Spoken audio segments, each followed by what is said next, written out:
Hey, it's Libby again on the WootRecruit YouTube channel. What is WootRecruit? Well, we are a recruiting process designed specifically for the high turnover industry. If you're in cleaning, lawn care, construction, or roofing, we are your go-to source for all things recruiting. And I'm super excited to have Chris on today, and I'll let Chris introduce himself, and we're going to jump into or remote or VA hiring. I'm super excited about this topic. Hey there, I'm Chris Schwab. Thank you so much for having me on, Libby. As a quick introduction to the audience, I'm a cleaning business owner based primarily out of Washington, D.C., but I also run a VA agency for cleaning business owners called Innova Local. So much of what I do every day is remote because I actually live in a different country in Japan, despite the cleaning company being in the U.S. So we've had to find ways to adapt our cleaning company to actually run it successfully remotely, hire remotely, to manage remotely. So what I do is kind of very much in the remote cleaning business space. So I'm very happy Love to be it. here. We're happy to have you. And so over the last few years, remote has just become so intriguing to me. I've spent the last 2 years focusing on it, learning, reading books, trial and error, lots of error at the beginning. And so I always start off with the same question to everybody here on the YouTube channel is, what is like the number one hiring mistake you remember making? Or just the one that comes to mind? How long have you got? 3 hours? I know. Um, no, no. I'm going to speak generally. The biggest hiring mistake that I made was not a specific person, although we've had specific people who very much did not fit. It was the way that I hired for my management team. So this is true whether it's a VA company, a cleaning company, a painting company. That doesn't really matter what type of company it is. We all have a management team in place. As we grow, as the owners naturally, we start to step back a little bit and manage the managers, and then the managers manage the technicians, right? There's a natural hierarchy that starts to appear. For me, I think the biggest mistake that I made hiring remotely was really not defining the leadership style that I wanted my managers to have. So when I was doing this originally, I would look for people who had very impressive resumes. They had so many years experience of this and that, and they could sell themselves really well. And so I was looking at statistics about the person. I wasn't necessarily looking at the person themselves, right? And uh, my mistake was hiring for the stats rather than hiring for the position and the person who had the stats, right? That should have been the bonus rather than the core of what I was looking for. And so for me, this happened actually both in my cleaning company and in my VA company. Before I learned what I was doing wrong was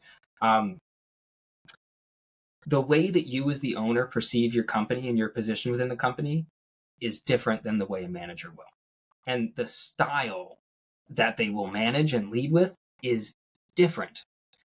And so for the owners here who have a manager in place or a VA in place or who are planning on it but haven't made that leap yet, what I would say to you is actually try and find some time to write down or do a leadership assessment test, for example. Try and find out what type of business leader that you are in your company and what type of leadership you want, the way you want your company to be led. And if you can do that, hire for that type of person instead of just hiring for someone who's experienced.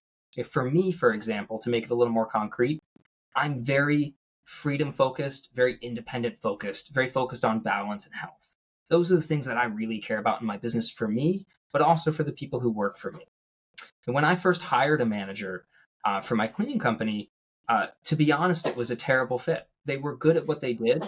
They were a skillful person with experience, but they were micromanagers and they were really breathing down the necks of my cleaners. And my cleaners would text me because they didn't feel comfortable texting the manager anymore. They would just skip the manager entirely and come to me at a certain point with issues. And this was a really difficult period of time because I thought I was doing something wrong or the manager was doing something wrong, but we were both doing it right. We were just doing it right in a different way that was incompatible. The way that she managed was not compatible with my company, but it would have been great if you were, if she was the manager of a logistics company where you had to control every thing in a supply chain, she would be the best logistics manager in the world, right? But for it's almost like a culture fit too, though, like a core value, because you're freedom focused. Right. So yeah. I know I'm going on a tangent here, but what I'm really getting at is find out what type of leader you are, and then hire that type of person as a manager too, so that your company is being led in your absence the same way as if you were there. That's what I'm really getting at, is make sure that the person that you hire understands how you want the company to be run and is reflected in their style. That's all. That's probably the biggest mistake, and that caused a lot of mistakes in my companies. I love that. There's a great book. It's not about remote, but it's about hiring management, like it's called Second in Command. It's Cameron Harrold's book. He talks about how if you're hiring someone to manage your company, to run your company, essentially, you need to be so comfortable with this person or in line with their values that you would leave your kid with them overnight. That's a good one. So who cares about their skill? Like, would you leave your child with them overnight? It's that level of comfort because you're leaving them with your other baby, which is your business. Great read, simple read. Love Cameron Harrold. He's a little like crazy. He's out there. But I love he wrote Vivid Vision, which I'm a huge fan of Vivid Vision. But Second in Command is exactly what you're saying. It's how are they in line with me? Like, they have to know how I would think. They'd have to make the decisions kind of based off how I would. So I love that take. So we were just talking it up over on the Fearlessness podcast about remote and the struggles and how do you manage teams. I want to get into that hiring side. What are some tips? I mean, I could talk here for hours. What are some tips you could give us on, like, let's just start with hiring. If I want to hire remote, what are a couple of tips that I could do during how do I see this in an interview process? How do I see remotely if this person is a value fit, a core value fit? Sure. Well, if we just take one step back, kind of like a pre-hiring step, what I was just discussing with hiring managers is exactly applicable to hiring cleaners too. You need to find the personality type of person that you want to work for you and is compatible with the company culture that you're building. And so there's a lot of hiring tools now, like Indeed or Monster.com, which are just really resume boards where people can submit their resumes. They do have some hiring functions, but I think most people don't really use them. They just post the resume and then go through the resumes. One thing I think is really important is there's the minimum standard you want someone to meet to hire them. You know, how many years of experience, blah blah blah. That's the one side of it. But the other side is the type of person that they are.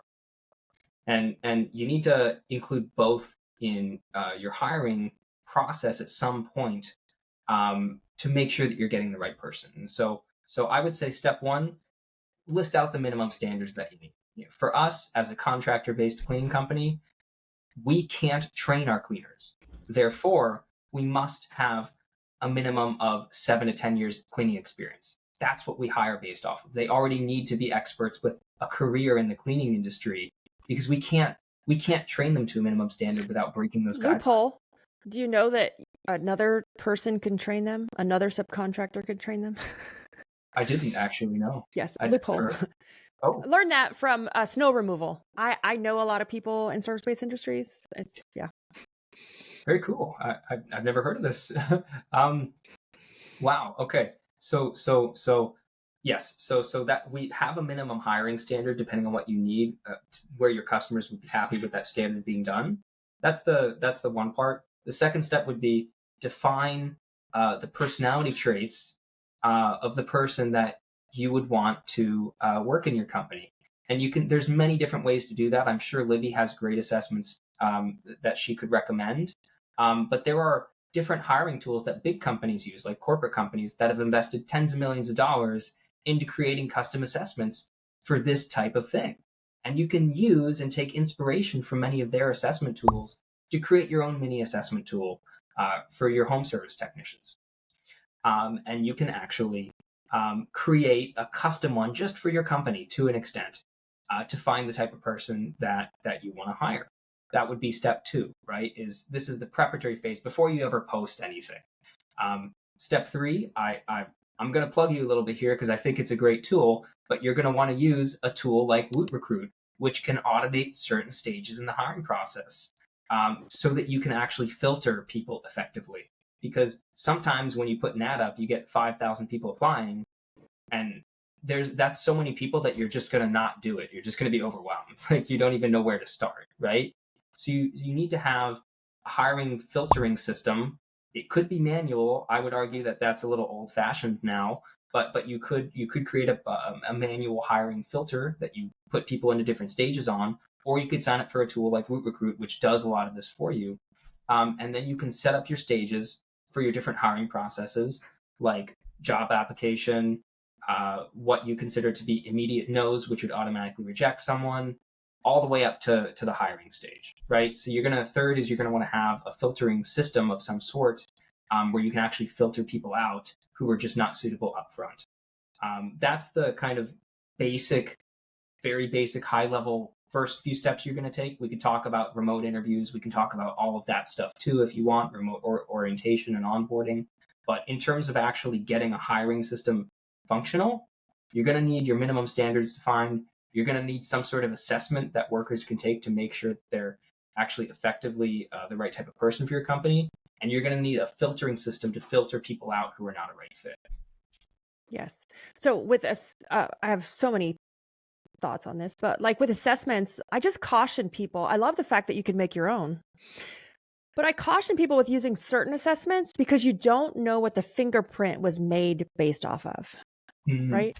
So I've seen assessments. Now with AI, there's all this stuff, but there are some assessments that are built with, I'm in residential cleaning.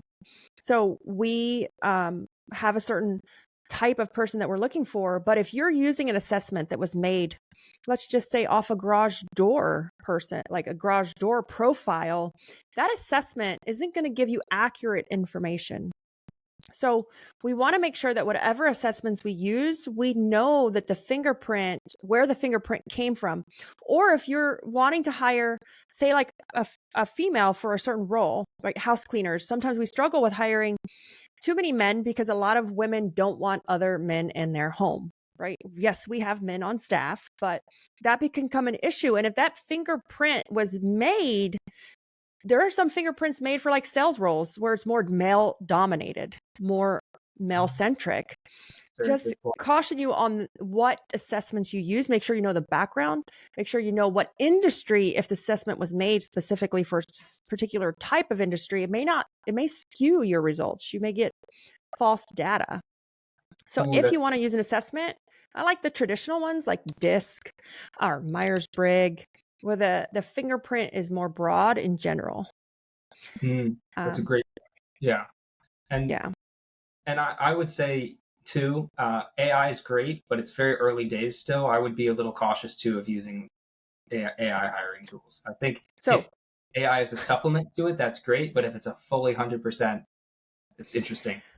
I have the same views on AI. I think AI should be a bridge of our recruiting, not the foundation, right? It is a people process. And please, if you're listening, do not take the people out of the recruiting process. Yes, I filter people out through WootRecruit, through automations, but there's still a huge people side.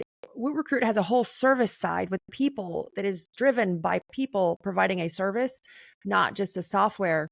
And so I saw the other day an AI calling your applicants, screening them out, and the AI was not that great. If you're an applicant and you're getting a call from a robot, kind of like, hang up immediately. just be careful because it can cost you a lot of money for these tools that may be sparkly and shiny, and they're great. Don't get me wrong. I use AI every day, but it should be a tool to help us be more efficient, not to do the actual job. Great point. Yes. I tell people this too when I'm talking about systems with people. A lot of people come to me and they want like a fully remote, optimized, perfect business from day one. And have to gently break the news to them. It doesn't work that way. But a lot of people try and over automate and over systemize now, and AI is becoming a part of that. But it's kind of, I always give this example, like if you call your bank, you call your bank because it's a really important issue. You don't call your bank to chat, you know? But they always make you go through this really annoying, long, automated I just process. keep pushing zero. Exactly. But the fact that you have to, though, is very annoying, right? They've over Yes. automated that, and they've actually degraded their customer experience as a result of them not wanting to deal with you. They've made it difficult to get a hold of them. That's over automation, in my opinion. They've actually made a worse customer experience for you. And I think as cleaning business owners and home service business owners in general, it's super important to recognize that we're among the most people intensive businesses in the world. If you take the people out of it, a people centered business, you're not going to have much of anything left at all. So we really need to keep people front and center of what we do, both in our own team, but both for our customers. So there's a balance there we have to achieve. I love that because so one of my technicians, one of my most efficient technicians, can generate our cleaning company $80,000 to $90,000 in revenue. A great hire, a great technician. So why would I leave that up to an AI tool to pick them, to filter them out? And granted, we use automations to filter out, but they're more of like deal breakers, hard set automations versus a robot calling an applicant to kind of filter them out. You're taking the human out of the experience. And so just make sure you have a balance of AI, automations, and the human touch, because the second we take the human out of it, you know, is that we take the human out of it and it's a human to human business. So we could talk AI all day. I just have one last question. Because I've had you for a long time on the podcast and then on this. What are some tips you can give us to help build that remote culture? Sure. So there's a couple different ways to do this. I think a really important tool is to have and you may have a similar thought, but for me, I think having a central communication tool for the team with days that we meet with each other is important. And so for us, that's Slack. When we were smaller, it was WhatsApp, and that was fine. But Slack is nicer because you can have different channels with different purposes and so on. Whereas WhatsApp is just kind of the one big group, and it's a free for all, and it's a mishmash. it's chaos. Whereas Slack is a little more calm. You can choose which one when you enter and when you leave. So I recommend a centralized communication tool like Slack, but don't just use the tool. Have days that you meet as a team. It might be for 5 minutes. It doesn't really matter. But if you have a day of the week or bi-weekly, if you're too busy, if you have certain times that you meet as a company to discuss company-wide issues, to chat, I think that's really important to have connections with each other in that sense, at least occasionally. You don't have to have a huge company culture where you're all best friends, but you do need to have people be familiar with each other, comfortable with each other, and able to come to you and the team when there's issues, so that they don't feel that they're alone. I think a lot of us struggle with loneliness in the remote world. It's because we might be doing a lot of FaceTime with people, but then when we transition to remote, we're just sitting by ourselves a lot of the time. And the one thing I see is, you said you're doing a health challenge in WootRecruit right now, which I think is yes, super. we are doing a health challenge, and I have to go run here in a minute because if I don't, I'm going to lose. And my assistant, she's organizing all of them, and she paired us up with different people from different departments. So I'm like, I can't let Enrique down because Enrique's my partner and he's an account manager. And I'm like, she was genius because like now I already exercised an hour this morning, but like I have to do the actual challenge. But yes, we're doing a health challenge in WootRecruit right now. Yes, and that's really cool because the freshman 5 that everyone talks about after college, there's kind of the remote 5 or the remote 15 too. When we start going remote, we might gain a little weight because we're sitting all day. So doing some sort all day, it's horrible. Yeah, it just happens. You look a month later and you go, oh no, what happened? So having some sort of challenge that the team does together is really cool, and it makes people care about each other a little bit more than just logging on and just logging off once their work is done. So these are a couple of high-level things you might want to do for company culture to build some of that foundation in. There's great books written on this topic, but if you just want a basic company culture where everyone's comfortable with each other, they like each other, and it's a nice environment. I think having central communication tool, doing some sort of challenge together, and having regular meetings with each other, those are kind of the big things that you're going to want to tackle first. I love that. And I have one tip for any of our listeners. We treat our Slack, our all staff Slack channel, like an open office. It's our virtual office. I'm sorry, like our virtual office. We all say good morning. We all say goodbye. We all, how's it going? Like, here's where I went this weekend. So treating it like it's an actual office, like in your mind saying, this is our office, it's just virtual, is a great and powerful way to just change the mindset of yourself, but also everybody else. Like, hey, water cooler talk, what's everybody up to right now? And the other thing we've done in WootRecruit and Organize It is I stole it from ISSA Residential, from Gosia and RJ. But Gosia and RJ and ISSA do coffee and conversations where they just come on and have coffee and talk. So I stole it, and we do coffee and conversation every other Wednesday for an hour. So I have to do it every Wednesday because I have Organize It and then I have WootRecruit. But it's just an open Zoom room, and come in and work and talk. And we have a playlist and we listen to music and we talk. It's just been so interesting as the owner to be in these Zoom rooms to say, like, what are they talking about? What are we interested in? And it typically goes to like health and family and relationships that you would never have the opportunity to get into if you just didn't have an open Zoom room for an hour called Coffee and Conversation. Like, Right. that's good. all I call it. Sometimes I go, like when I'm traveling, I'm not there, but it's always happening, and they're in that room just chilling, working, and listening to music. That's so good. Ask people about their pets too. That's a conversation starter. Yes. And you know what? I don't even care if they get any work done during that hour. Yeah. Look, the work being done is the team building.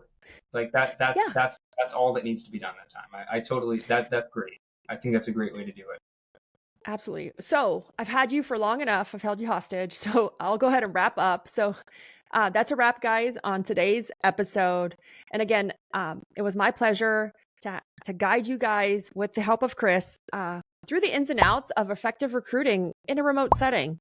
So remember, transforming your hiring isn't a myth. It can be a reality. It is within reach. For more insights and strategies on improving your recruiting process, make sure to subscribe to our YouTube channel and sign up for our weekly email. Until next time, push those boundaries of what you thought was possible in your recruiting process.